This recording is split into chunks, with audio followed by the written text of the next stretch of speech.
corruption.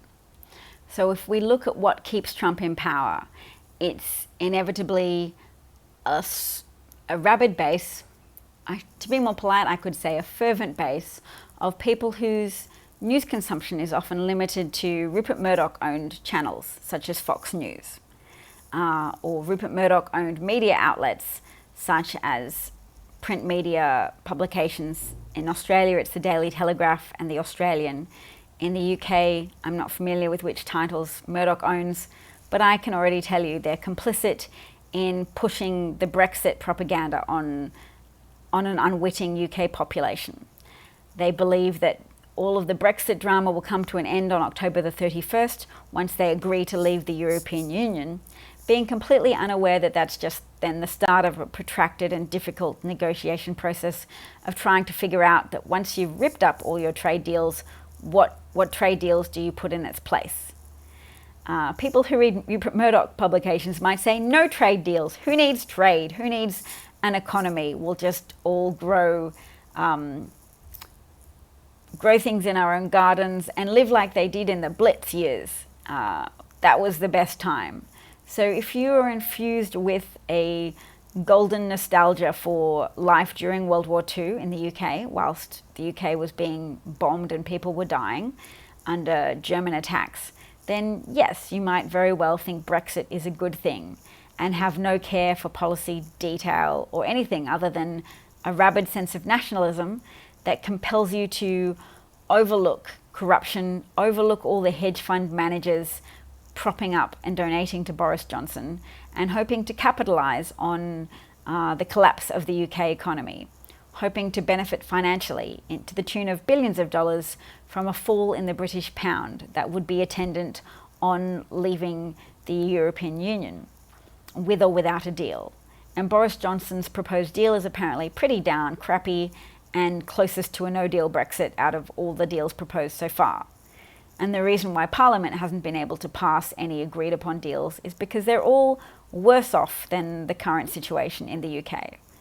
And it's hard for individual politicians to vote for something that will make their electorates worse off. There is always going to be that problem. You've had a non-binding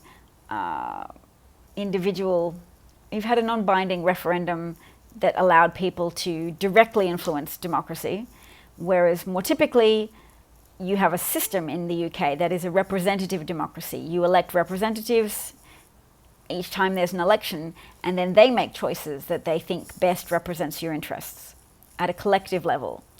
So individual people who think, no, I got a final say in what was happening. I voted for Brexit, damn it. I voted for foreigners to leave, and that's an end of it. And you're all trying to trick me by pretending it's going to really ruin our economy and be terribly disruptive at a social level as well as an economic level. This is talking about corruption around the world, so I've been focusing on Britain, but I'm also holding my breath for Canadians this morning, that they don't abandon a progressive Prime Minister who has brought about good and hopeful changes for Canada that have propelled you to the top of the standard of living charts. Canada is number one on so many various criteria that it would be ridiculous to turf them out of government. And yet, Murdoch-style conservative media may bring about just that outcome, because they are now kingmakers who can help advance the interests of their wealthy friends to help them get out of paying taxes by installing conservative governments that have no agenda other than ripping off the public and misleading them about what's happening, pretending that it's all good and that you'll be liberated because you can once again go back to indulging publicly in transphobia and sexism and racism, and that you need that in order to be an alpha going forwards. Whereas in real fact, you don't need it. All of the people that lie to you and say trans tolerance is anti-science, they're wrong. Trans tolerance is pro-science, just as allowing women to have help with fertility is pro-science. You don't just say women that are infertile have to stay that way because it's natural.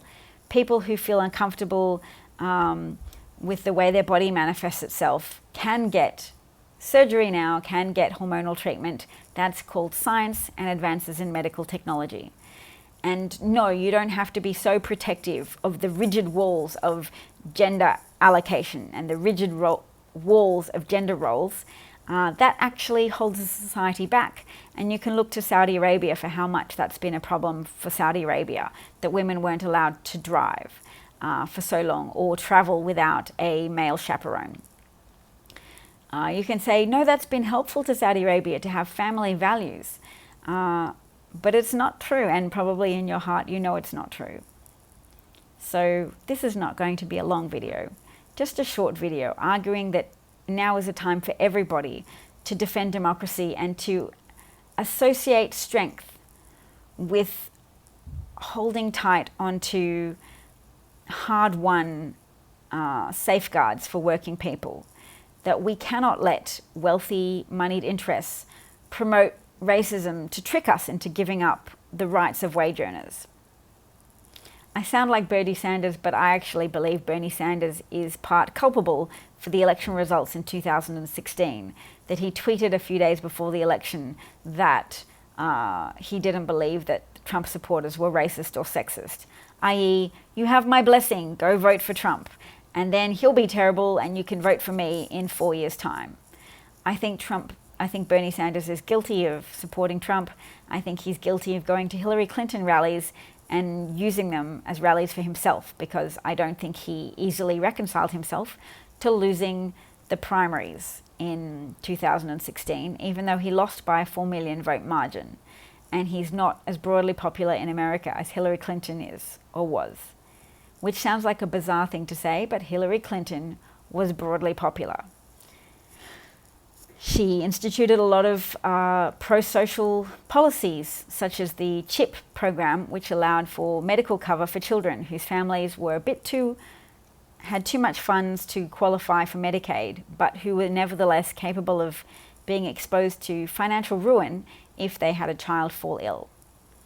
And Hillary Clinton is the person who in the 1980s introduced most people to the concept of universal health care and how that would be an improvement on the American system. It would. People who are switched on understand perfectly well that around the world, in all industrialized nations, a better and cheaper healthcare service is provided to citizens. But not America. Americans suffer from being exploited and ripped off because they have a critical mass of people accepting the untruth that governments run things worse than corporations. Corporations can mismanage things, and it's overly complicated to get your health care through arguing with a healthcare company, insurance company, that has two prerogatives: to help you as customers, but also to deny you healthcare as much as possible in order to maximize profits for their shareholders and owners. So yes, Americans have to fight when they're sick. They can't relax and allow their government to take care of them. You're never allowed to accept misfortune as being something that happens. You always have to take it on board as if it's been a personal failing on your part that you've suffered misfortune, and you have to fight and drag yourself away from your misfortune. And many people won't succeed. Many people in America die as a consequence of losing their fights with their private health insurance companies. Many Americans die as a consequence of losing their fight with medical debt. In, was it Kansas or Kentucky? I think it might have been Kansas.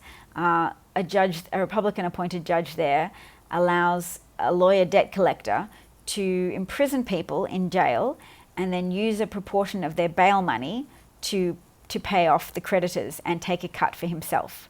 So that lawyer showed a journalist 9 cars in his garage and 5 motorcycles, which were products of his wealth. Part products. He also has acquired property. You know, if you're buying 9 cars, obviously you're probably doing more with your money as well. From putting poor people in jail who are burdened by medical debt because they've failed to show up for a court appointment, and they're put in jail, and then their bail money is used to pay off some of their debt and to pay this corrupt lawyer, who may argue that his actions are legal because they're validated by this Republican-appointed judge, but they're not ethical. It's not ethical to exploit impoverished people to extensively enrich yourself. and people should not be in jail because debtors' prisons were outlawed in America, but they found a loophole, a legal loophole by which they are permitted from the actions of one judge to put people in jail and then use that bail money as creditor relief money.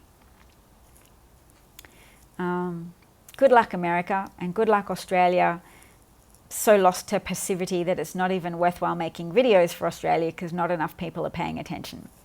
Although now that I've said that out loud, I should better go make a video for Australia to show that I haven't turned my back on them, I haven't abandoned them, and I understand that it can be as little as 3.5% of a population that protest to make a difference, a significant difference, when a government is becoming evidently increasingly totalitarian and corrupt. Thank you for listening. Please subscribe to the channel and like this video if you feel moved to do so, because know that any popularity you make evident for me via YouTube will be put into a YouTube algorithm and will drive more traffic and more people to listen to this message and this voice. Thank you in advance for any help. Bye.